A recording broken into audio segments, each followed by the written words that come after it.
이제 요한계시록을 함께 보려고 합니다. 제가 한마을 성경학교라고 해서 이제 수요일 날 저희가 성경 공부 시작을 한 게 벌써 2년이 넘었어요. 2년하고 거의 3년 가까이 돼가는 것 같습니다. 오늘 강의가 144번째 강의거든요. 거의 뭐 3년 가까이 되는 2년이 넘는 시간 동안에 저희들이 말씀을 창세기부터 보았는데, 이제 마지막 계시록, 마지막 66번째 책인 계시록까지 왔습니다. 계시록을 통해서 성경 전체의 말씀에 대해서 다시 한번 정리하고, 또 계시록에 담겨있는 하나님의 뜻과 마음을 깨달아 하는 그런 시간 되기를 소망합니다. 계시록 하면은요, 저희가 계시록 하면 좀 어려워합니다. 성경 가운데서 계시록하면 어려운 책이다라고 하는 것이 우리가 이제 딱 서로 머릿속에 있어요. 교회에서도 목사님들이 설교를 잘 하지 않습니다. 계시록에서 설교한다라고 한다면 7교회에게 하셨던 약속, 그 2장과 3장에 걸쳐 있는 7교회에 주신 약속의 말씀, 그 정도만 이야기를 하지 그 외적인 것에 대해서는 사실 잘 설교하지를 않아요. 그래서 이제 7교회에 주신 칭찬만한 교회, 칭찬과 책망한 교회, 그리고 또 책망만한 교회, 우리가 이제 그 정도만 아는 거지 그 외에 대해서는 잘 알지 못합니다. 그런 이유가 있어요. 우리가 요한계시록에 대해서 그렇게 잘 모르는 이유, 그건 이제 설교를 잘 안 하는 이유, 교회에서 잘 가르치지 않는 이유, 그런 이유가 가운데 하나가, 우리 근대 들어와서 우리나라에서 이 요한계시록 말미암아 종말론, 사이비 이단으로 말미암아 벌어졌던 아주 큰 사건이 있었기 때문이죠. 이 사건이 92년에 있었습니다. 92년에. 그러니까 지금 2021년이니까 거의 30년 전에 있었던 사건인데, 그 사건의 후유증이 아직까지도 있다라고 생각을 하시면 돼요. 그 사건이 얼마나 컸는지 그 후유증이 아직까지도. 그래서 교회 안에서 계시록을 이야기하는 게 터부시 되는 거예요. 이 계시록에 대해서 두려움과 공포감을 주는 책이라고 했는데, 어려움 일 가운데 하나가 휴거에 대한 이야기, 7년 대환란, 짐승의 표, 최후의 심판, 이게 진짜 전부 다 최후 심판에 관련된 이야기예요. 그러니까 좀 종말의 이야기가 무섭고 두려운 이야기. 교회에서 우리가 설교를 할 때, 또 성도님들한테 메시지를 전할 때 좀 밝은 거, 좀 위로가 되는 거, 힘이 되는 거, 그런 메시지를 전하려고 목회자들이 많이 하다 보니까 이런 얘기를 좀 잘 안 하죠. 우리가 이제 구약 성경에도 많은 성경이 17권의 책이 예언서예요. 심판을 말하고 멸망에 대해서 이야기하지만 그것들은 이미 지나간 것들이잖아요. 남유다의 멸망과 심판에 대한 이야기, 북이스라엘의 멸망과 심판에 대한 이야기. 그 가운데는 북이스라엘과 남유다에 대한 이야기 외에 최후 종말, 최후 심판에 대한 이야기도 있어요. 근데 그거는 아주 일부분이에요. 전체 17권의 예언서 가운데 그거에 대한 분량을 친다면 약 5% 정도도 되지 않을까? 그럴 것 같아요. 그러다 보니까 우리가 구약 예언서를 읽어도 이거는 과거의 남유다와 북이스라엘을 향한 예언이지 이것이 우리에게 주는 예언이다라고 하는 생각을 잘 갖질 않아요. 그리고 또 하나, 구약의 예언서들도 교회에서 잘 설교가 되질 않습니다. 심판에 대한 이야기 해봐야 잘하지 않아요. 보통 이제 집회나 부흥회나 좀 우리가 회개를 강조하고 싶을 때, 그럴 때 사용되어지는 본문들이고, 일반적인 주일 예배 설교에는 그런 본문들이 잘 설교되어지질 않습니다. 왜? 심판에 대한 이야기, 부담스럽잖아요. 그러다 보니까 구약도 그런데다가 신약의 계시록은 거의 다가 종말에 대한 이야기예요. 그래서 종말에 대한 이야기가 우리는 어떻게 받아들이냐면, 지금 이게 1세기 때 주어졌던 초대교회 성도들에게 주신 말씀이 아니라 오늘 우리에게 주는 말씀이고, 오늘 우리 상황, 시대 상황 속에서 벌어질 일들이다 생각을 하는 그런 경우가 우리 가운데 있기 때문에 이 책들이 두렵고 무서운 책이죠. 그래서 도리어 이제 설교가 하지 않는, 해석하는데도 좀 어려워요. 왜 그러냐면 이 책에는 어떤 이야기들이 나와요. 환상, 이 계시록 자체가 요한이 본 환상을 기록한 거예요. 일단 요한이 본 걸 기록한 거예요. 환상을 본 거를. 그러니까 환상의 이야기. 그 안에는요, 음료도 있고 짐승도 있고요, 바벨론도 있고 용도 있고요. 어떤 상징적인 언어들이 막 나와요. 그렇기 때문에 이게 실제로 어떤 것인가라고 하는 것에 있어서 우리가 그냥 문자적으로 이해하는데 어려움이 있어요. 그러다 보니까 상징의 언어다. 그래서 상징을 해석하는 데 있어서 정답이 뭐냐? 성경에 그 상징을 설명해 줬다라고 하면 좋지만 성경의 상징을 설명하지 않았을 경우에는요, 해석자가 마음대로 해석하는 경우가 있다라는 거죠. 뿐만 아니라 성경에 해석이 되어져 있는데도 불구하고 무시, 설교자가 자기 마음대로 상징을 갖다가 해석하는 경우도 있어요. 그러다 보니까 계시록이라고 하는 것이 이 사람 얘기가 다르고 저 사람 얘기가 다르다라고 느껴지는 거죠. 정답이 없고 계시록이라고 하는 거에는 정답이 없고 다 다른 거예요. 그러니까 이 사람도 얘기고 저 사람도 얘기고, 그래서 오늘 제가 이야기를 하면 저도 그냥 수많은 이야기 가운데 한 의견이니까 들어도 그만이고 무시해도 그만이고 나는 이렇게 믿을 거야. 그런 식의 계시록을 받아들이는 상황이 벌어진다라는 거예요. 그러다 보니까 이제 계시록이 정답이 없다고 사람들이 자꾸만 얘기하다 보니까 정답이 없는 거예요. 그러니까 설교할 수가 없어요. 내가 말하는 게 정답이 아닌데. 그렇게 돼 버리는 거예요. 그리고 또 이제 이단들의 잘못이 있죠. 이단들이 계시록을 가지고 전부 다 왜 상징의 언어를 사용하니까 그 상징을 조금만 비틀면 내가 그 예수님이 되고 내가 성령님이 되고 내가 주님이 되고 내가 교주가 다 뭐가 된단 말이죠. 그래서 이제 이단들이 계시록을 사용해요. 다른 거 잘 사용하지 않습니다. 계시록 이단들이 성경 본문 가지고 설교하는 것 가운데는요, 예수님의 비유만 쓴.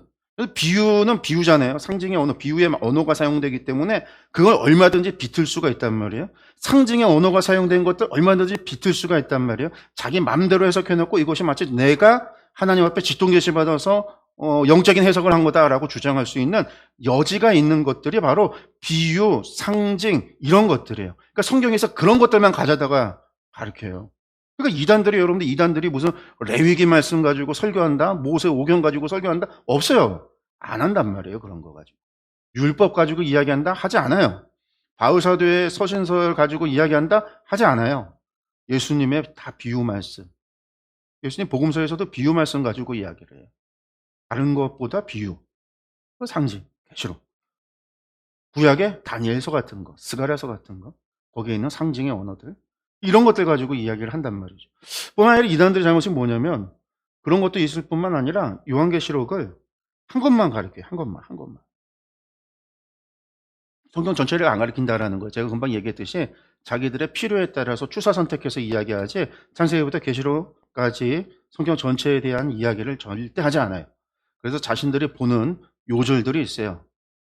자신들의 교리를 만들어내는 요절들, 그 자신들의 세계관을, 신학적인 체계를 만들어내는 그거 외에는 성경을 보질 않아요.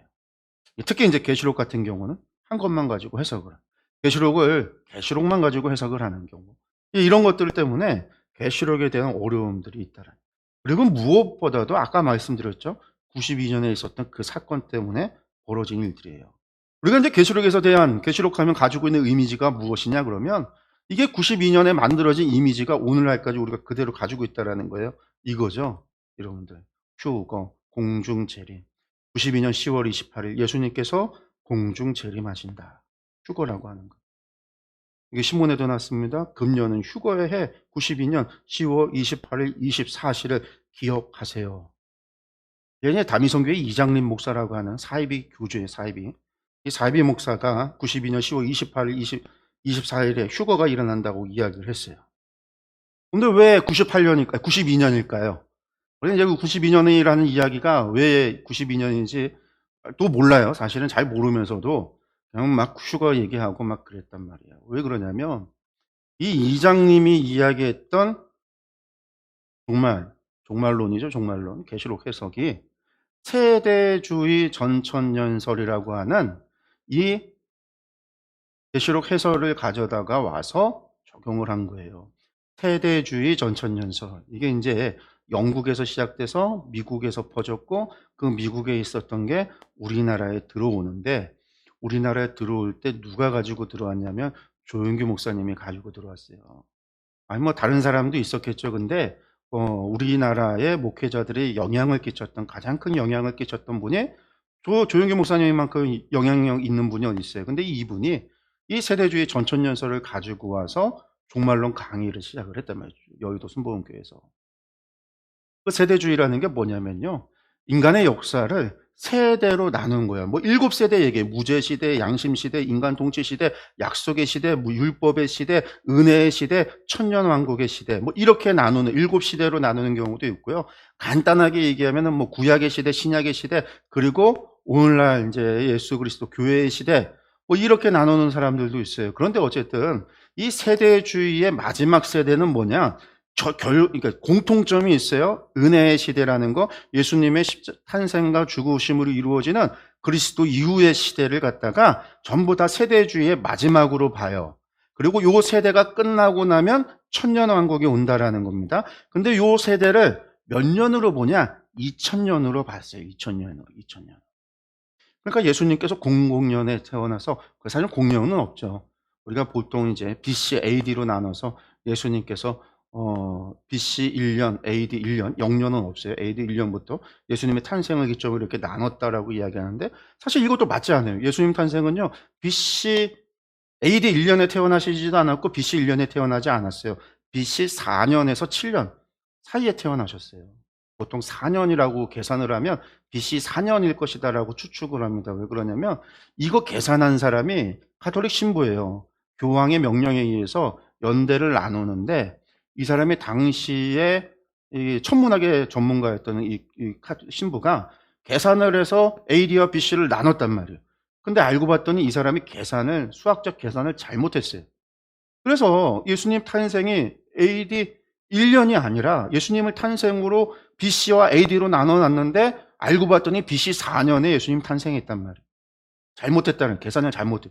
그런데 이미 몇백 년 동안 BC, AD로 계속해서 사람들이 사용해 왔기 때문에 이걸 바꾸지 못해서 지금도 BC, AD를 쓰고 있고, 오늘날에는 이제 종교적 색채를 빼자 해서 BCE, CE 이렇게 나눠버려, 이렇게 이제 바꿔서 BC, AD라는 말을 안 쓰고 BCE, CE라고 하는 말을 사용하는데, 어쨌든 그렇게 하면 또 연대가 다르잖아요.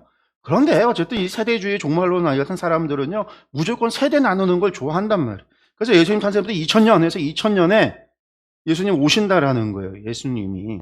그러니까 멸망이 온다라는 거예요. 그리고 요거를 누가 또 예언했냐?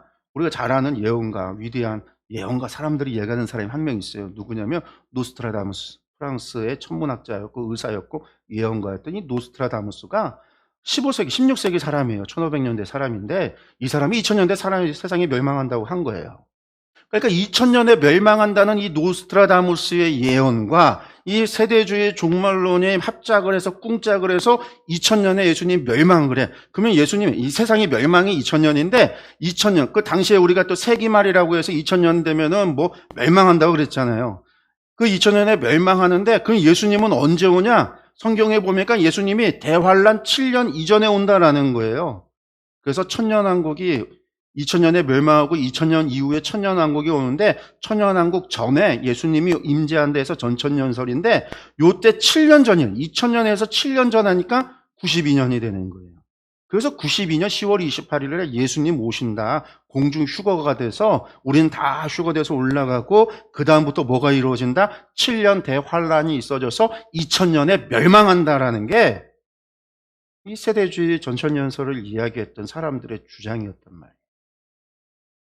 이게 기본이에요. 이장님이라고 하는 사람도 이 세대주의 전천년설 가운데, 그러니까 이 사람은 와서 이 세대주의 종말론, 이건 이제 계산이 조금씩 다 다릅니다. 조용기 목사도 종말에 휴가가 온다고 얘기했는데 그 날짜 틀렸어요. 그 이장님도 얘기를 한 거죠. 이 사람은. 근데 이제 달랐던 건 뭐냐면, 이 사람은 이제 이게 뉴스에 어마어마하게 나서 사람들이 다 휴거된다고 해서 다 나왔던 거죠. 뭐 그래서 뭐 기도원에 들어가고 사람들 나와서 하늘 쳐다보고 막 온갖 뉴스, 지금도 유튜브에서 쳐보면은 이 당시 이 당위선교회에 의한 휴거 이야기가 어마어마하게 많이 돌고 있는데, 뭐 난리도 이런 난리는 없었단 말이에요. 근데 안 와. 그럼 이게 왜 그러냐? 세대주의 전천년설이라고 하는 요한계시록 해석하는 방법을 가지고 와서 해석을 했. 근데 그러면 세대주의 전천년설이 틀렸다라는 거죠. 세대주의가 잘못된 거예요. 전천년설일 수도 있고 후천년설일 수도 있는데, 중요한 건 세대주의가 잘못된 거예요. 세대주의라고 하는 건 그냥 세대를 자꾸만 나누는 거예요, 막. 그러니까 우리나라 같은 경우는 조선왕조 500년, 고려 500년, 통일신라 500년, 삼국시대 500년, 우리나라 역사는 무조건 500년 단위로 되어진다. 그러니까 앞으로 조선왕조 이후에 우리나라의 역사는 500년 뒤에 다시 바뀐다. 뭐 이런 얘기를 하면 이게 세대주의예요. 그냥 500년 단위로 끊어놔. 근데 정확하게 500년 단위냐? 아니란 말이죠. 이스라엘 역사가 세대주의처럼 그렇게 끊어지는 게 아니에요. 비슷한 연대가 비슷하게 가기는 해요. 아브라함으로부터 출애굽까지 400년, 출애굽으로부터 시작해서 왕정까지 400년, 왕정에서 멸망까지 400년, 멸망에서 다시금 예수님 오실 때까지 400년, 이렇게 400년 단위로 끊는 사람들도 있는데 이것도 세대주의의 방법이란 말이에요. 근데 400년 단위로 정말 끊어지냐? 아니란 말이에요. 어떤 경우는 500년이 되는 경우도 있고 더 길어지는데 그냥 끊기 좁기 쉬워서 아주 단순화시키는 게 이 세대주의인데, 이 세대주의가 마치 진리인 양 가져다가 전제를, 잘못된 전제를 세워놓고 계산을 하니까, 해석을 하니까 잘못되는 거죠. 이게 2장님. 그 다음에 우리가 이 요한계시록에 대한 이미지 하면 또 이거예요. 이거 666 베리치. 666이라는 게 뭐냐면 바코드에 있는 처음 중간 끝에 길게 내려와 있는 숫자가 666이라는 거예요. 그래서 666, 이게 666이라는 거예요. 그리고 또 베리칩, 요게 베리칩이에요. 카운트. 이게 베리칩. 요걸 갖다가 피부에 이식한다고. 근데 이 이야기가 나온 게 30년 전에 나온 겁니다. 30년 전에. 30년 전부터 이거 짐승의 표 받으면 안 된다고 소리 질렀어요, 사람들이. 여러분들, 베리치, 땅에, 계시록에서 땅에서 올라온 짐승이 이 짐승의 표를 준다라고 하는 게 언제예요? 7년 대환란 가운데 3년 반이에요. 3년 반 지나서, 전반기 3년 반 지나고 후반기 3년 반 시작될 때 이런 일들이 벌어진다라는 건데, 3년 반 뒤에 하나님 나라 오셨어야 되는데, 예수님 오셨어야 되는데 30년 지나도 아니란 말이에요. 여러분들, 이게 바코드예요, 바코드. 바코드는 다른 게 아니에요. 바코드는요, 물건 사고 파는 게 아니라 물건 물류를 위해서 만든 게 바코드예요. 그래서 앞에 세 자리는 국가번호, 그래서 880 되어져 있으면 이게 우리나라에서 만들었다 이거예요. 우리가 전화번호에서 82로 시작하는 게 한국 전화번호잖아요. 국제 전화 걸 때 한국은 국가번호가 8이에요. 충북은 043이에요. 그리고 이제 저희 교회 같은 경우 02, 043, 그다음에 82, 043, 그다음에 843에 7334거든요. 이게 그런 전화번호 같은 거예요. 물류번호. 그래서 앞에 국가번호가 있고 제조연월이 있고 뭐 그런 것들이 있어서 이 바코드를 찍으면 얘가 어떤 물건이고 어느 나라에서 만들어져서 언제 생산이 돼서 유통기간은 언제인지 이런 것을 알아서 창고 물류 분류를 할 수 있도록 만들어 놓은 거지, 이거 없으면 물건을 못 사는 게 아니라. 근데 여기에 이제 길게 내려와 있는 요게 666, 숫자 666이라는 거예요. 요게 이제 사실은 컴퓨터가 인식하는데 이진법이잖아요. 그래서 이 두께, 선의 두께로 1, 2, 3, 4, 5, 6, 7, 8, 9, 10 숫자를 구분할 수 있도록 만들어 놓은 거예요. 그러니까 숫자를 쓰지 않고 이 길이 두께로다가, 바코드 두께로다가 숫자를 표현을 한 거예요. 그래서 컴퓨터가 인식을 하도록. 그래서 바코드 찍어서 안 되면 요 숫자를 치잖아요. 사람들이 카운터에서 숫자를 치면은 물건이 딱, 가격이 딱 뜨잖아요. 근데 여기 중에서 요 길게 내려온 게 666이라는 거예요. 근데 사실 요것도 틀렸어요. 666이 아니에요. 숫자 666인 경우도 있고 아닌 경우도 있고. 30년 전에 나왔던 거. 안 했다면. 그러면요, 바뀌었어요. 그래서 이게 바코드가 이마에 표로, 손목이랑 이마에 표를 삼는다고 하니까 사람들이 바코드를 맞박에 찍는다고 생각을 한 거예요, 이렇게.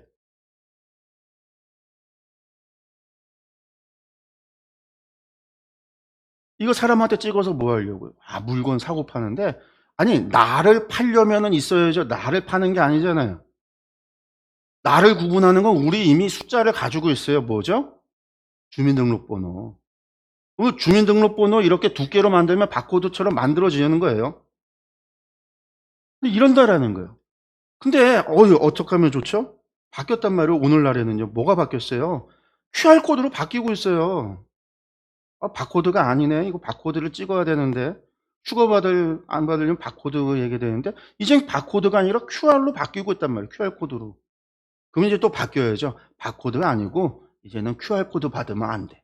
QR코드 이런 거 찍으면 안 돼. 이게 이제 헛소리를 하는 거예요. 두 번째, 베리칩. 이 베리칩 크기가 얼마네요? 쌀알 정도 크기 되는 거. 이거 30년 전에 만들어 놓은 거예요. 30년 전에.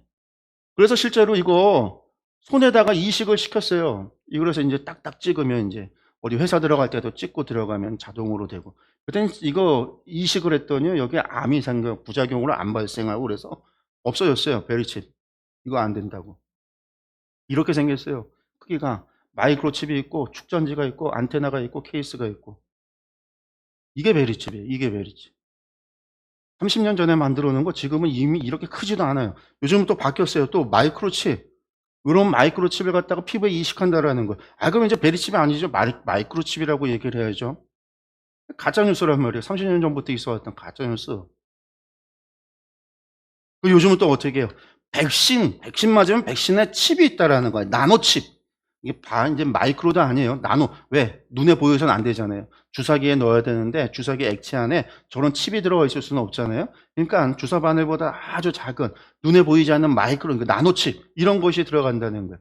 그러면서 인제 코로나19 백신이 사람 몸에 막 그렇다고 하는 가짜 뉴스가 퍼지죠.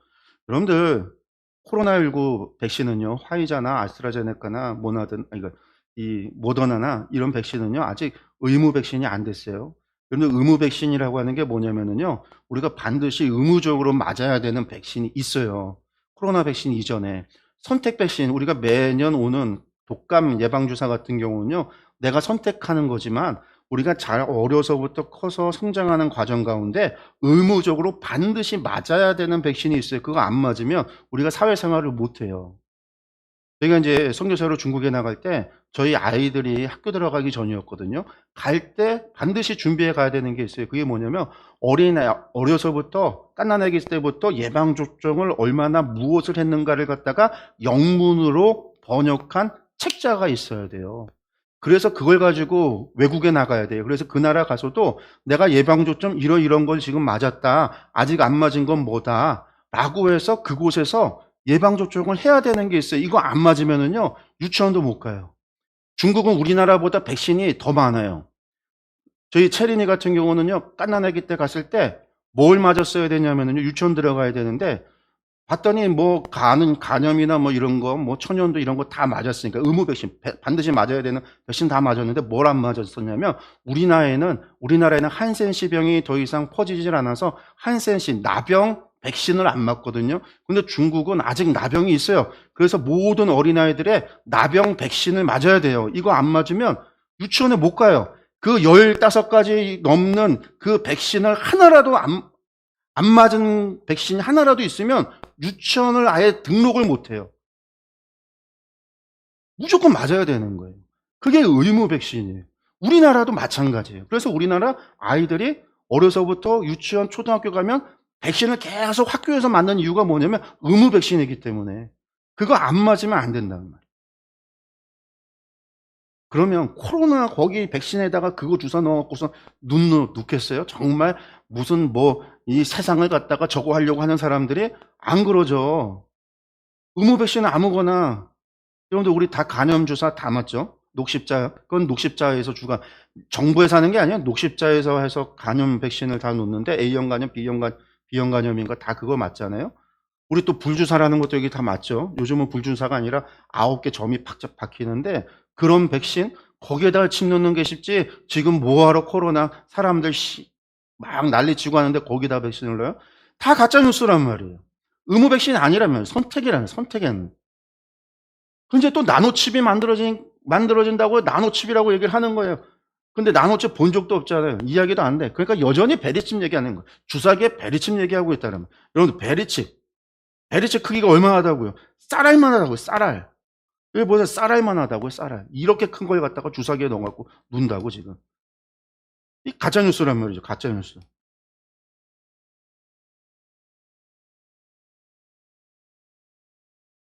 그다음에 계시록에 대해서 우리가 왜 그렇게 자꾸 그러냐? 계시록에 관련된 이 수많은 책들이 나왔어요. 출판이 됐단 말이에요. 이게 지금 여기 있는 건 전부 이장님, 이 다미선교회 그 사이비 교주가 쓴 책들인데 휴거 써 있죠. 다. 이게 베스트셀러였단 말이에요, 당시에. 얼마나 많은 사람들이 봤는지 몰라요. 얼마나 많이 봤는지.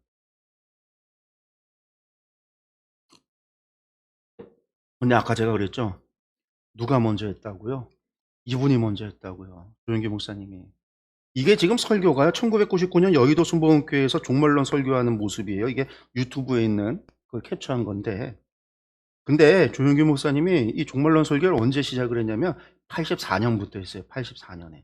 그 84년에 뭐라고 했냐면 주님은 한 세대 후에 오신다라고 했습니다. 이스라엘의 한 세대는 1998년도가 되면 이스라엘의 한 세대가 된다. 그러니까 이제 조용규 목사님이 뭐라고 그런 거? 92년에 이장님 휴가 온다가 아니라 이 사람은 84년에 뭐라고 그랬다? 98년에 1998년에 한 세대가 되니까 이때가 되면 역사가 끝난다. 종말이 온다라는 거. 그래서 이 1984년에 16년 뒤가 되면 역사가 끝난다. 주님 재림하신다라고 얘기를 한 거예요. 예언을 했단 말이에요. 예언을. 근데 오셨어요? 안 오셨어요? 안 왔단 말이에요. 안 왔다는 거. 종말이 오면 교회가 다 휴거돼서 올라간다고 얘기를 했는데 안 왔어요. 이게 원조, 이장님 이전의 원조가 여기에요. 이분. 근데 이분의 영향력이 워낙 크다. 그래서 한국의 옛날 목사님들 가운데 지금 뭐 나이 드신 목사님, 은퇴하신 목사님들 이런 설교 안 해본 분들이 없어요. 다 했단 말이에요. 교회에서 다 가르쳤단 말이에요. 그리고 안 왔어요. 그랬으면 사과했어야 돼요. 교회가 잘못했다고, 자신들이 잘못 전했다고. 그리고 이것을 바로 잡았어야 되는데 바로 잡는 과정이 없었어요. 그냥 쉬쉬했어요. 이장님 92년 이장님 사건 이후에 그냥 쉬쉬한 거예요. 교회가. 그때부터는 얘기하면 이상하다, 손가락질 당하는. 그리고 계시록에 대해서 말하면 손가락질 당하는 이상한 교회로, 이상한 목회자로 그렇게 터부시 되어지는 그런 분위기가 만들어진 거예요. 근데 계시록은요, 1세기 때 이 계시록이 쓰여진 게 95년에서 96년 사이에 기록이 되는데 초기 교회 2세기경부터 시작되는 초대 교회에서는 요한계시록은요, 예배 때 낭독되어지는 성경이었어요. 모든 예배 시간에. 그래서 계시록 1장부터는요, 예배 형식으로 기록이 돼요. 찬양과 송영과 답가와 이런 예배 형식으로 되어져 있는 게 계시록이에요. 그래서 예배 시간마다 읽었단 말이에요. 근데 오늘날 우리는 안 보는 터부시되는 성경이 돼버렸다. 그 이유가 어디 있다? 다미성교 사건 때문에, 조용기 목사 때문에, 의 설교, 이 예언 때문에, 예언 사역 때문에. 그리고 지금도 많은 교회, 뭐 순복음교회 목사님들은 아니겠지만 많은 교회 일반 대부분 어느 정도 좀 이 계시록에 대해서 그래도 조금 공부하거나 조금 깨어 있으신 분들은 계시록 얘기할 때 조용기 목사의 계시록 하면요, 다들 손가락질을 해요. 잘못됐다라는 거. 근데 그거에 대해서 사과 한마디, 교정, 잘못된 걸 바꿔놓는 그런 시도 한번 하지 않았다라는 것에 대해서 정말 화를 내죠. 분노하죠. 어쨌든 이 계시록에 대한 이미지가 이런 이미지예요. 그런데 계시록은 그런 이미지, 그런 책이 아니다라는 겁니다. 여러분들, 성경이라고 하는 거는 일관된 주제를 가지고 있습니다. 일관된 주제. 그게 무엇이다라고 할 때면요, 66권 창세기부터 시작해서 계시록까지가 전체 하나님의 사랑 이야기다라는 거예요. 이건 모든 사람들이 우리가 주장하는 거잖아요. 그리고 이 안에는요, 세상 모든 만민을 제사장 나라 거룩한 백성을 삼으시는 하나님의 이야기가 담겨 있어요. 우리가 죄인 되었는데 그런 죄인 되었던 우리를 하나님의 제사장 나라 거룩한 백성으로 삼아서 하나님께서 무엇을 우리와 동행 동거하기를 원하시는 하나님의 사랑 이야기가 담겨 있는 게 성경이에요. 66권의 책이란 말이에요. 왜 그러냐? 하나님은 사랑이시기 때문에. 창세기의 하나님과 계시록의 하나님이 다르지 않다라는 거예요.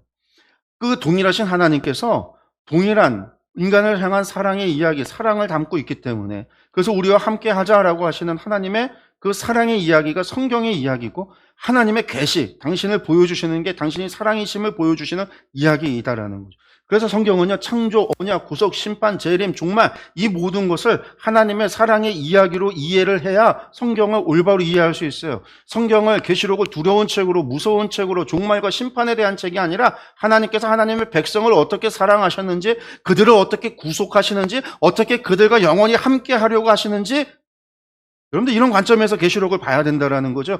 그래야 계시록의 말씀이 성경 전체 안에서 하나님의 사랑의 이야기에 변함없는 일관된 이야기로 우리가 받아들일 수 있는 거예요.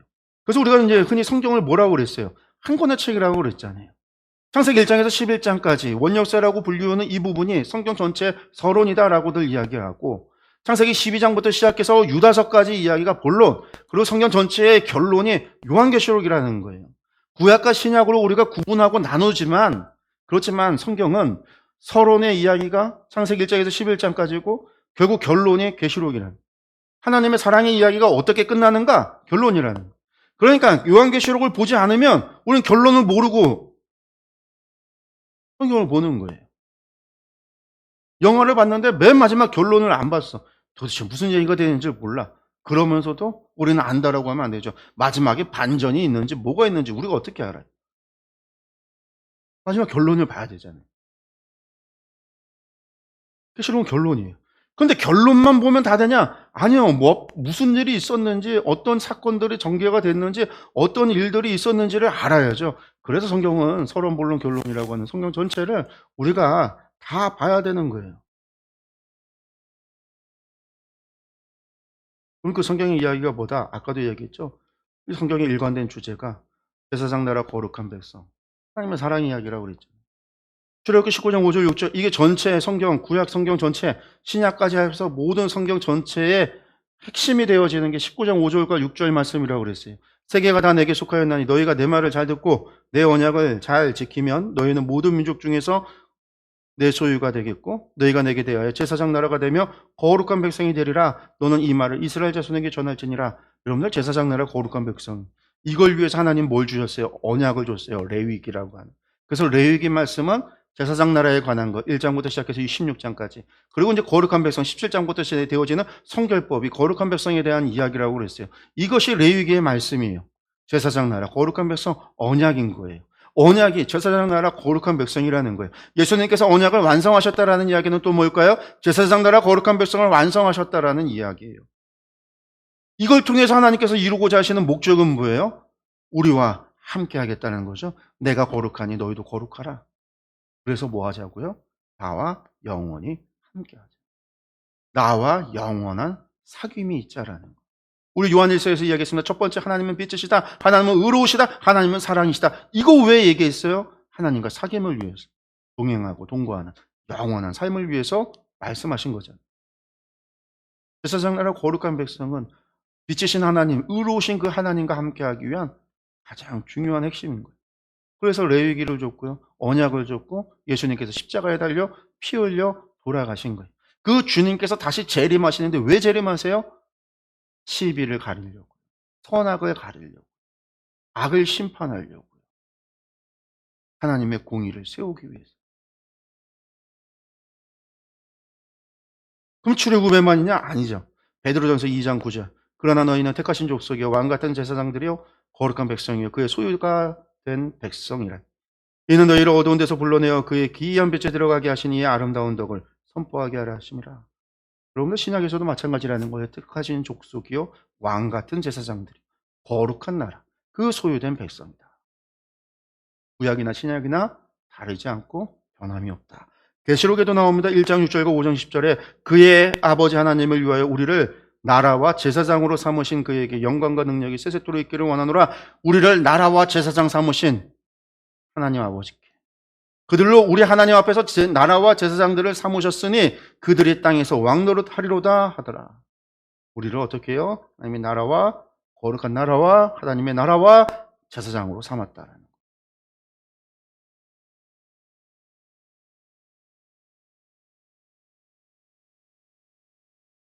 이게 성경 전체의 이야기예요. 계시록은 그 일의 결론이에요. 그 결론이 어떻게 됐느냐를. 우리가 지금까지 봤을 때 실패하고 실패하고 실패한 것처럼 보였잖아요. 하나님께서 이스라엘을 불러내서 하나님의 나라 삼았는데 사사기 때 실패하고 실패하고 실패한 것 같아요. 왕정 시대 때 실패하고 실패하고 또 실패한 것 같아요. 결국 나라가 멸망했어요. 바벨론의 포로로 잡혀갔어요. 다시 불러왔어요. 다시 불러왔는데도 또 실패한 것 같아요. 결국은 예수님께서 이 땅에 오셔서 십자가에 달려 돌아가셨단 말이에요. 그 제자들이 주의 복음을 전하는데 이제는 주의 복음이 전파되고 전파되고 전파됐다. 그럼 그 마지막이 도대체 어떻게 됐냐? 이스라엘은 정말 실패한 걸까? 교회는 이제 성공으로 끝이 나는가? 우리 궁금하잖아요. 이게 계시록의 이야기예요, 계시록의. 그리고 성경의 상관관계라고 하는 이 표를 제가 한마을 성경학교 강의하면서 여러 번에 걸쳐서 이야기 보여드리고 설명을 드렸습니다. 성경 전체의 관계가 이렇다라는 거죠. 구약과 신약으로 나눠질 때. 창세기, 출애굽기, 레위기, 신명기, 민수기 이 5권의 책을 우리가 모세오경이라고 이야기하고 율법이라고 이야기하잖아요. 이것이 율법입니다. 율법.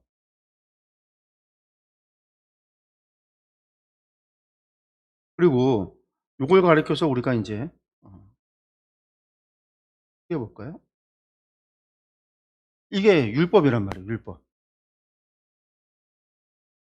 그리고 율법 가운데 핵심은 레위기가 언약인 거죠. 레위기가 핵심인 거죠.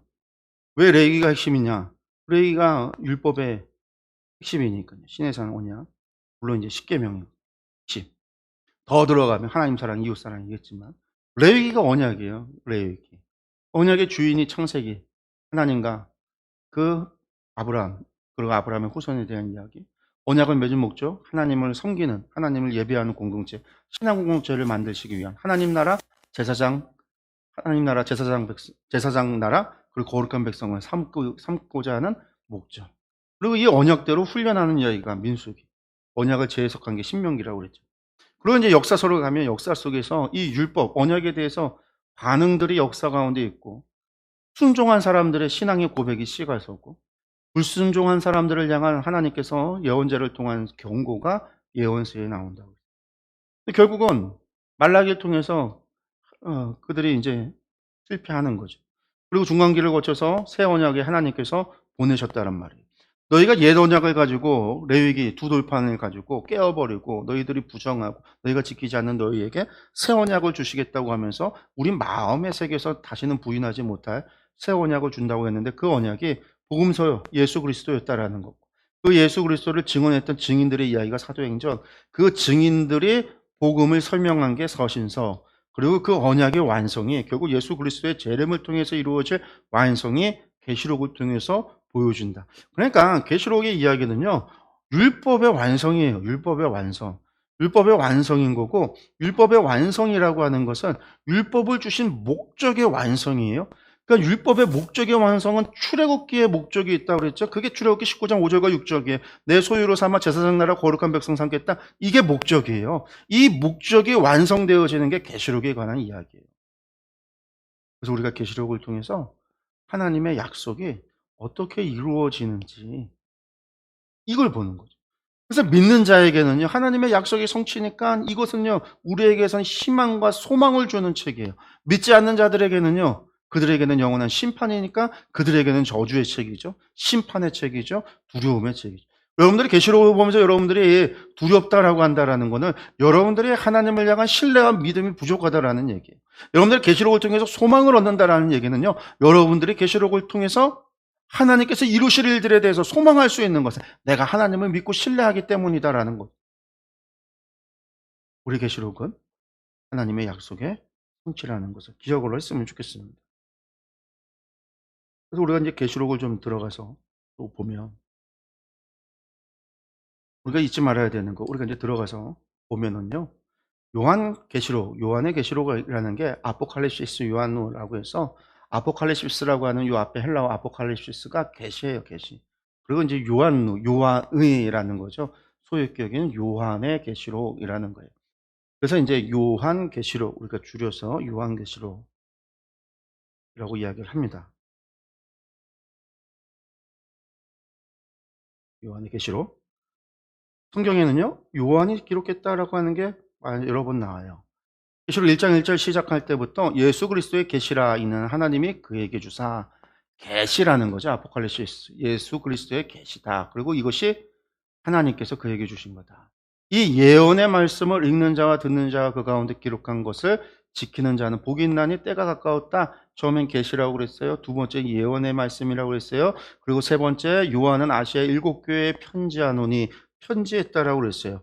요한이 본 계시를 그러니까 이것을 어떻게 생각하면 돼요? 요한계시록은 어떤 책이다? 하나님께서 받은 계시를 요한이 예언으로 말씀, 예언, 예언으로 기록한 편지다라고 보시면 돼요. 그러니까 여기서 중요한 거, 요한계시록은요, 첫 번째는 계시라는 거예요. 계시. 그런데 계시라고 하는 것은 보여준 거거든요. 보여준 거. 하나님께서 당신을 보여준 거예요.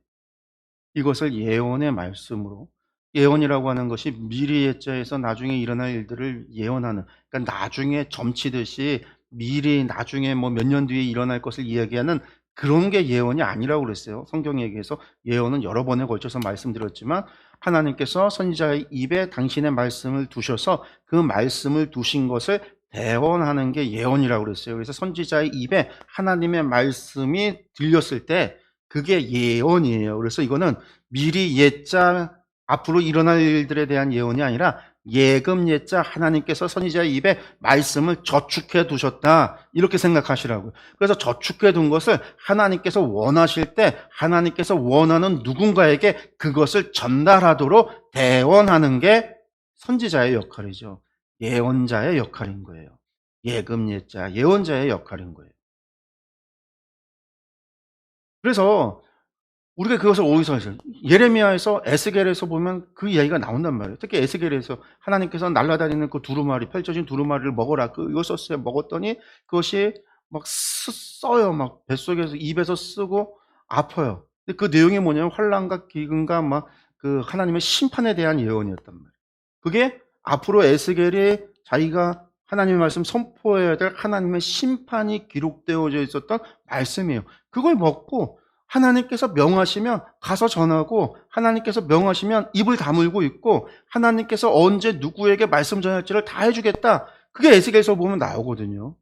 그게 예언이라는 거예요. 그러니까 계시, 보여준 것을 입에 담고 있다가 하나님의 명령에 의해서 편지로 썼다라는 거예요. 편지로. 7교회에게 편지로. 그 다음에 두 번째, 요한이 두 번째 소명을 받아요. 거기서 왕과 임금과 뭐 귀족과 장군과 평민과 세상의 열방의 모든 사람들을 향해서 그것을 다시금 전해야 된다. 그래서 계시록은요, 계시의 형식이면, 계시면서 예언이면서 편지다. 근데 여기서 제일 중요한 게 있어요. 편지라는 거, 편지. 요한은, 계시록은 편지라는 거. 누구에게 쓴 편지요? 7교회에게 보낸 편지라는 거. 7교회에게 보낸. 우리 지금까지 편지 봤죠. 바울의 서신서들 봤습니다. 우리가 이제 그리고 사도들의 편지도 봤죠. 히브리서, 야고보서, 베드로전서, 요한 1, 2, 3서, 유다서. 그 장로들의 편지, 사도들의 편지. 그 편지 봤을 때 편지를 어떻게 우리가 어떻게 해석을 했고 어떻게 이해를 하냐면, 바울의 편지, 고린도 전서 하면 고린도 교회가 당시 처해 있었던 상황과 문제 때문에 바울 사도가 그 문제에 대한 답으로 편지 쓴 거. 맞잖아요. 고린도 전서에 그 교회 사람들이 질문도 하고 사람도 찾아와서 고린도 교회에 이런 문제가 있는데 이거 어떻게 해결하면 좋겠습니까? 바울 사도에게 요청해서 바울 사도가 그 이야기를 듣고 그것에 대한 답을 준 게 고린도 전서죠. 그러니까 편지라고 하는 고린도 전서에는요, 역사적인 배경 속에서 실제로 벌어졌던 사건, 그 사건에 주어졌던 사도 바울의 답이에요. 그러니까 여기에는요, 역사적인 사건과 그것에 대한 해석이 딱 떨어져요. 더하고 뺄 것도 없어요. 그때 상황과 역사적인 상황만 알고 있고 고린도 교회 문제만 알면 고린도 교회 보낸 편지 이야기를 우리가 이해할 수 있단 말이에요.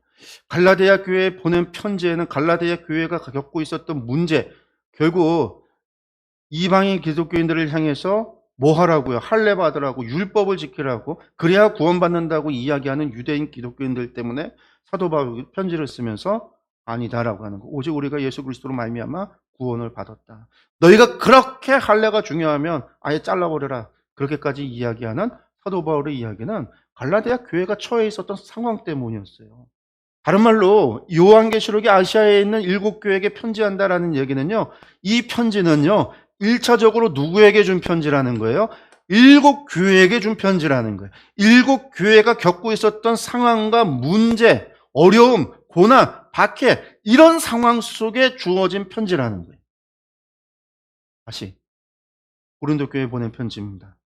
고린도전서를 우리가 읽을 때 고린도전서의 말씀을 무조건적으로 오늘 우리에게 주는 말씀으로 우리가 해석을 하면 되는가 안 되는가? 잘못된 해석이에요.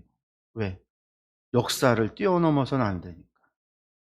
역사를 넘기 위해서는 원칙이 있단 말이에요. 무슨 원칙? 그 편지가 고린도 교회 당시 1세기 때 53년, 56년 막 이때에 고린도 교회가 처해 있었던 상황 속에서 그 편지를 썼을 때 그들의 상황과 문제 속에 답으로 줬던 메시지예요. 그러면 그 당시에 왜 그렇게 답을 줬는가를 우리가 보고 거기에서 뭘 찾아내야 돼요? 보편적 원리를 찾아내야 그 보편적이라고 하는 게 시간을 뛰어넘고 인종을 뛰어넘고 사람을 뛰어넘어서 1세기 때 50년대 고린도 교회가 아니라 2021년에 이 대한민국 그 가운데서도 이 충주라고 하는 곳에 살고 있는 나에게 주시는 말씀으로 받아들이기 위해서는 이 시간과 공간과 인종을 뛰어넘는 뭐가 있어야 돼요? 보편적 원리를 찾아내야 그 말씀을 내가 적용할 수 있는 거예요. 말씀이 그냥 가지고 오는 게 아니라 왜? 그 말씀은 고린도 교회에게 주신 말씀이니까. 이해가 가시나요? 우리가 예언서, 요나의 예언서, 니느웨를 향한 뭘 했어요? 심판 예언을 했단 말이에요. 요나는. 요나가 그것을 기록을 남겼을 때는요, 그 기록을 누구에게 줬어요? 니느웨 사람들에게 주지 않았어요. 북이스라엘 사람들에게 그 기록을 줬어요. 왜 그랬을까? 야, 니느웨 사람들도 회개했다. 이 이야기를 하고 싶었다. 북이스라엘 사람들 너희는 왜 회개하지 않냐? 이방인인 니느웨도 회개했다. 이것을 알려주기 위해서 편지를 썼단 말이에요. 거기에 또 요나서 마지막은 어떻게 끝나죠? 4장이 끝이 하나님께서 좌우를 분별하지 못하는 어린아이와 그 많은 육축도 사랑하신다. 끝. 그 뒤에 무슨 심판과 회복, 회개와 회복에 대한 이야기가 없어요.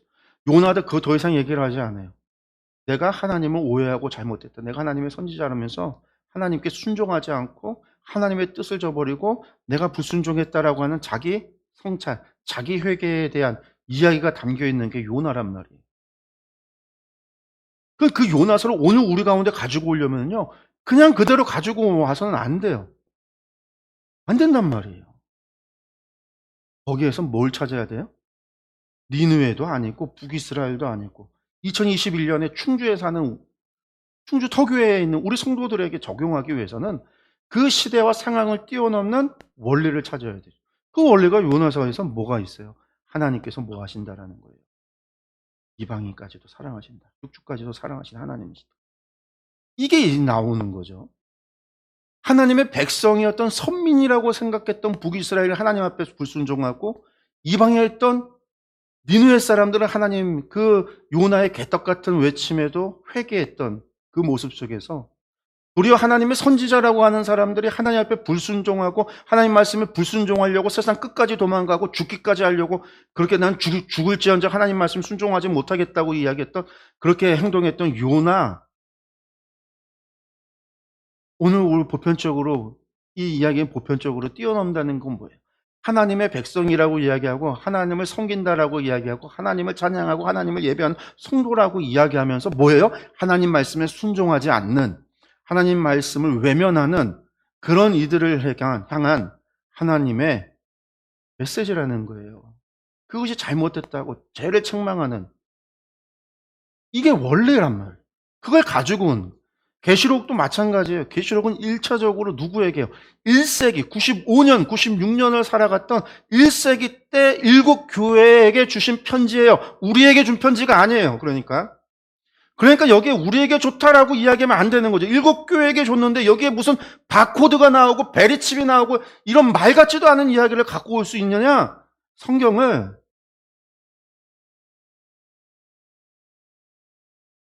이걸 무시하기 때문에 그래요. 성경의 역사성을. 기본적으로 성경이 기록된 목적이 뭔지, 배경과 상황과 목적이 뭔지를 무시해버리고 내가 내 필요한 대로 성경을 가지고 오면 그렇게 되는 거예요.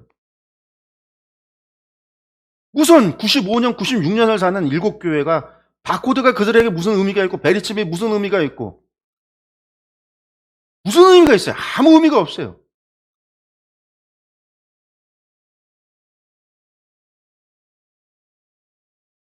성경은 그렇게 보는 게 아니라고요.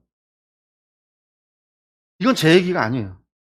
이건 지난 2000년 동안 성경을 교회가 그렇게 해석을 해 왔어요.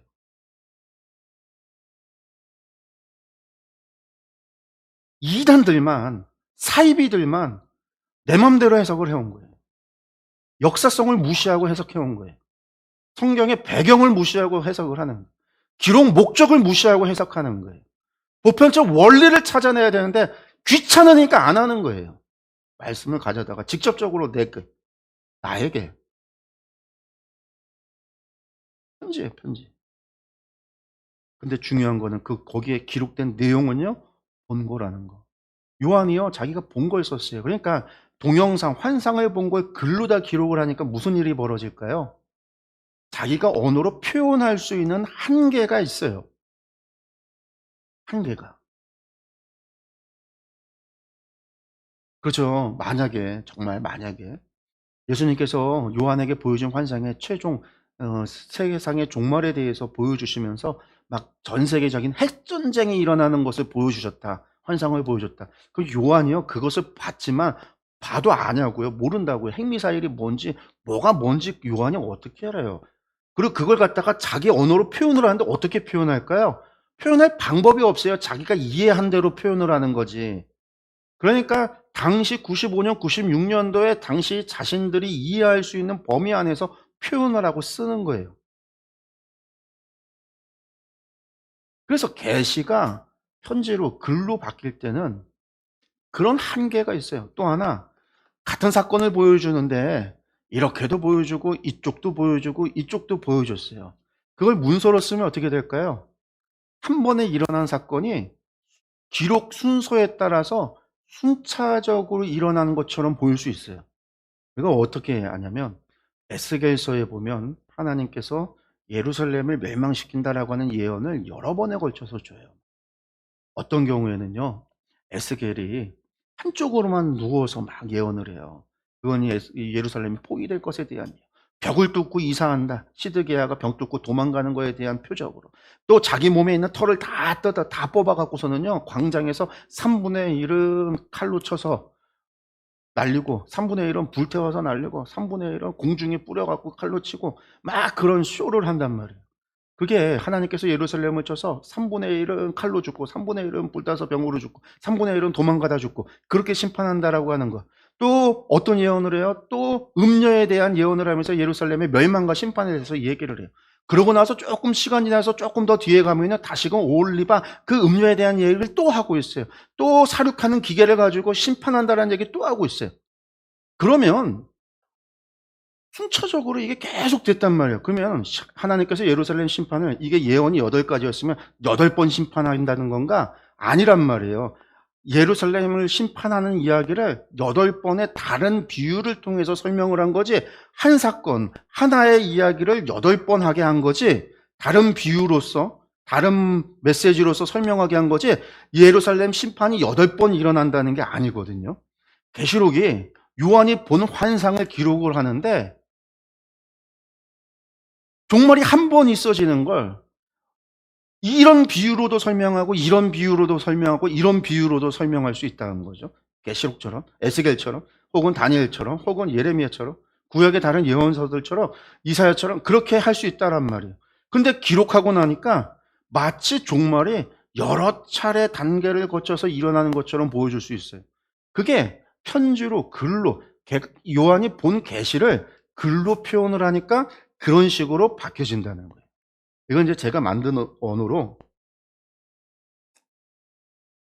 제가 어떻게 표현을 하냐면, 하나의 사건을 우리가 초등학교 때 전기할 때 병렬 연결, 직렬 연결에는 건전지라는 걸 직렬, A 다음에 B, B 다음에 C 이렇게 직렬로 순차적으로 이루어지는 경우도 있지만, 병렬, 탑을 쌓는 거죠. 동시에 사건을 여러 가지 관점에서 하나의 이야기를 병렬로도 표현할 수가 있어요.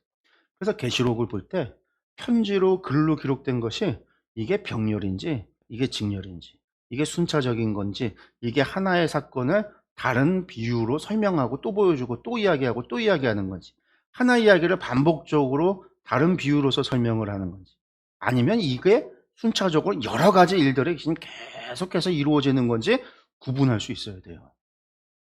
그것도 우리가 계시록을 찬찬히 읽어가다 보면 알 수 있는데, 많은 사람들이 이것들을 잘못 해석하면 어떻게 되는가? 모든 걸 병렬로 쌓아버리면 어 종말에 대한 긴급함이 없어져요. 또 모든 걸 직렬로 해 버리면 사람들이 긴급함을 아는데 뭐가 되냐면 요 단계 다음에 이 단계, 이거 다음엔 다음 일이. 그래서 뭘 하냐면 카운트를 세기 시작해요, 카운트. 종말이 언제 온다. 92 년에 온다. 99, 98 년에 온다. 이런 식으로 카운트를 세기 시작하는 일들이 벌어져요. 그래서 이것을 잘 봐야 되는데 계시록에는 그런 부분들이 좀 있다. 이런 부분들을 우리가 잘 또 편지라고 하는 특성 때문에 이루어진다라는 겁니다. 기록자는요 요한입니다. 요한네스. 여호와의 사랑하는 자, 여호와께서는 은혜로우심 이런 뜻을 가지고 있는데 세베대의 아들이고 사도 야고보의 형제인 요한으로 보통 이야기를 하고 있고요. 요한복음, 요한 1, 2, 3서, 요한계시록의 기록자 이렇게 이제 내려오고 있습니다. 요한 사도가 이제 반모라고 하는 섬에 기록했다라고 알려지고 있고 교회 전승에는요. 이 사도 요한의 제자가 누구냐면 폴리캅이라고 그러고요. 폴리캅의 제자가 이레니우스.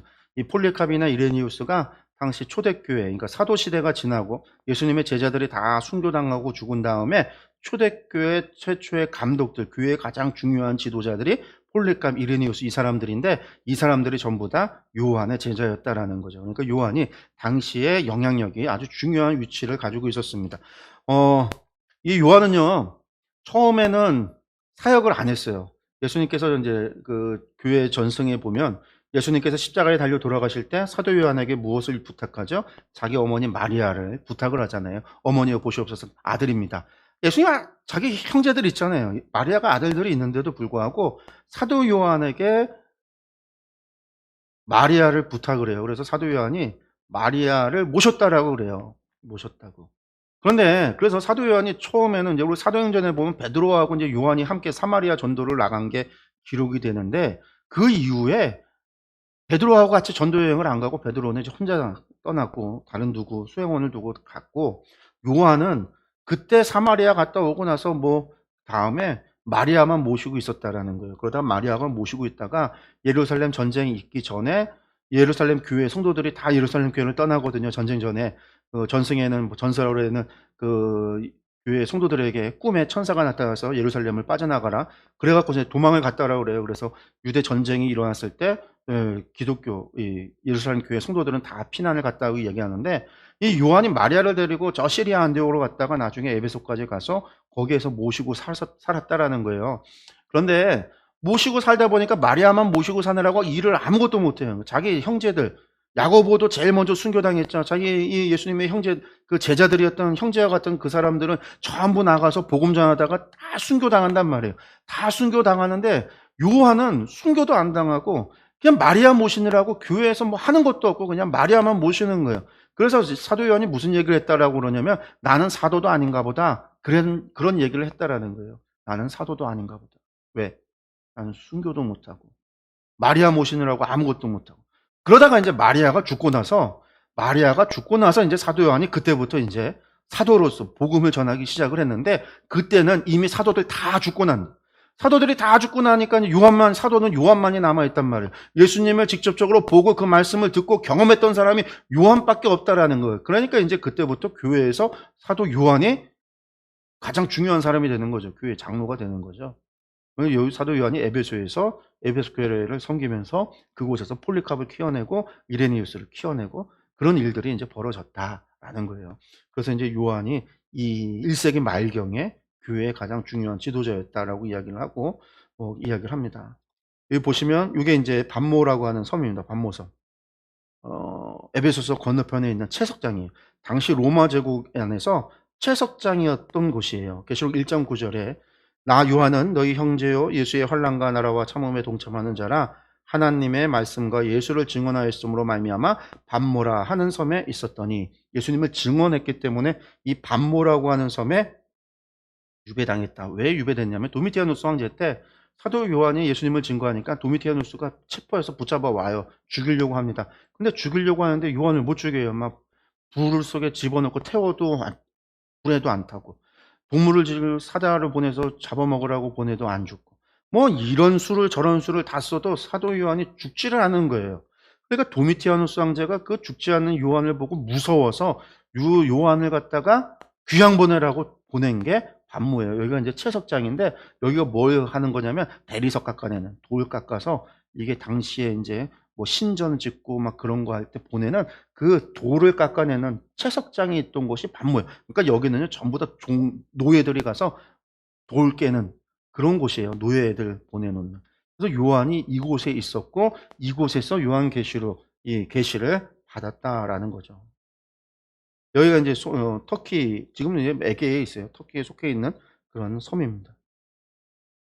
그럼 이제 여기 보낸 7 교회가 누구냐 어떤 교회냐라고 한다면 에베소 그리고 이제 서머나 버가모 두아디라 사대 빌라델비아 라오디게아 이 7 교회예요. 이 중에 뭐 우리가 잘 아는 교회는 라오디게아죠. 라오디게아. 라오디게아 어떻게 알아요? 차지도 뜨겁지도 않은 교회. 그래서 이제 책만 받았다 해서 라오디게아 교회 되게 싫어하는데 여러분들 그렇지 않아요. 라오디게아 교회가 뭐 그런 교회 그런 의미가 아니죠. 뭐 그런 이제 뭐 그렇게 나쁜 교회가 아니에요. 왜냐면 여기도 약속받은 교회니까 복받은 교회니까.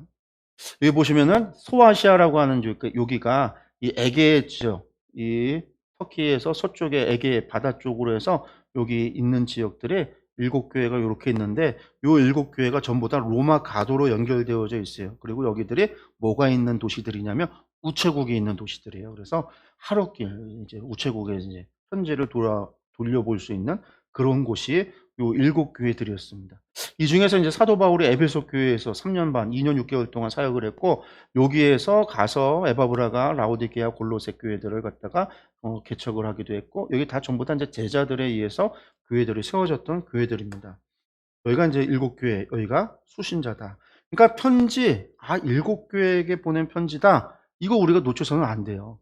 1세기 때 7 교회에게 보낸 편지다라는 거. 그다음에 이제 배경입니다. 배경.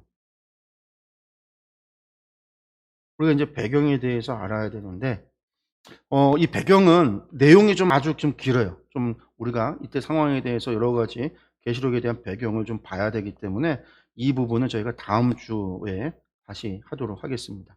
여러분들 오늘 제가 요한계시록 수신자 문제까지 수신자까지 이야기를 했어요. 요한계시록은요 어려운 책이 아닙니다. 우리가 그냥 단지 과거에 있었던 트라우마죠. 30년 전에 있었던 그 트라우마가 교회 가운데 한국 교회 가운데 여전히 작용을 하고 있기 때문에 그리고 그 이후에 있어졌던 여러 가지 이단의 문제들 뭐 우리나라에서 지금 뭐 큰 이단의 문제들 뭐 안산홍이라든가 특히 이제 오늘날에는 신천지 같은 경우가 큰 문제인데 이런 이단들이 계시록을 계속해서 점유하고 말씀을 계시록을 가르쳐 왔기 때문에 계시록에 대해서 터부시하고 어려워하고 그래서 안 보고 관심 갖지 않고 그래 왔었던 게 이 30년을 넘어오면서 그러다 보니까 교회에 그냥 그대로 고착이 돼서 그래요. 그런데 계시록은 절대 그런 책이 아니다. 어려운 책도 아니고 이해 못할 책도 아니고 그리고 이것이 그냥 먼 미래에 대한 이야기를 하는 책이 아니라 첫 번째 이거는 요한이 쓴 편지, 7 교회에게 보낸 편지고 7 교회가 처해 있었던 상황과 환경 속에서 그들을 위로하고 그들에게 힘을 주기 위해서 그들을 격려하기 위해서 그리고 그들의 그 영적 전쟁 가운데 승리하도록 도미티아누스 황제의 박해라고 하는 그 엄청난 박해 가운데 믿음의 승리자로 살게 하기 위해서 주시는 하나님의 위로의 말씀이에요. 그래서 거기에는 또한 최후의 교회의 승리와 도미티아누스 황제와 그 로마 제국의 멸망에 대한 이야기이고 그것이 마치 구약에서 이사야서를 통해서 바벨론의 멸망을 이야기하면서 새하늘과 새 땅을 이야기하듯이 에스겔을 통해서 바벨론의 멸망을 이야기하면서 하나님의 새 성전을 예언을 하고 있듯이 하나님께서 로마의 멸망을 이야기하면서 또한 새하늘과 새 땅 주님의 오심에 대해서 이야기하는 게 계시록이라는 거예요. 그렇기 때문에 계시록도 전체의 이야기 속에 대부분의 이야기는 로마 제국의 멸망을 통해서 완성되어지는 이야기예요. 역사로 이루어지고 성취된 이야기가 많고 아직 오지 않은 건 주님의 재림 때 이루어질 일들은 아직 성취가 되지 않은. 그래서 계시록의 이야기가 무조건적 미래적인 이야기가 아니라 계시록의 이야기의 많은 부분은 사실상 7 교회에게 주신 편지와 로마의 멸망에 대한 예언이 주 핵심 가운데 하나라는 거. 그래서 우리가 이제 그러한 이 편지라고 하는 개념과 7 교회라고 하는 95년, 96년을 살았던 그 7 교회가 처해 있었던 상황을 우리가 놓지 않으면 그것을 이해하고 본다면 계시록이 결코 어렵지 않다라는 거. 여러분들 그것을 좀 기억을 하면서 우리가 계시록을 봤으면 좋겠습니다. 오늘 강의는 여기까지 하겠습니다. 다음 주에 이어서 이 배경부터 시작해서 계시록의 정말 목적 이런 것들을 살펴보도록 하겠습니다. 기도하겠습니다.